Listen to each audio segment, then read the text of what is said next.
Welcome to Pindar Poetry. We hope you learned something new. You begin by protecting your work. Export all content via tools right arrow export and download the XML. Then make a full backup of WP content and your database using FTP/SFTP and PHP-MyAdmin.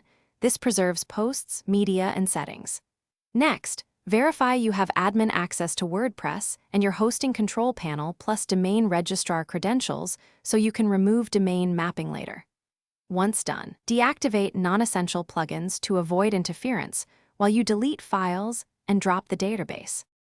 Now perform the critical middle steps. If self-hosted, remove all WordPress files from the server via FTP/SFTP and drop the database using PHP-MyAdmin. Make sure you're deleting the correct DB. If on WordPress.com, go to Settings or Manage Site and choose Delete Site, following prompts to confirm. Also revoke API keys, remove scheduled cron jobs, and clear any server or CDN caches. These prevent orphaned content from reappearing. Make sure to keep the backup safe until the deletion finish by removing the domain mapping and updating DNS. Either point the domain to a parking page or delete the A and CNAME records. Then cancel your hosting account and confirm billing has stopped and the host has permanently removed files.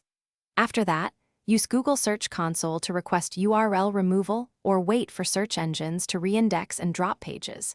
If things go wrong, check CDN and browser caches, verify DNS propagation, and restore the backup, then repeat deletion steps if the site still appears. Thanks for watching.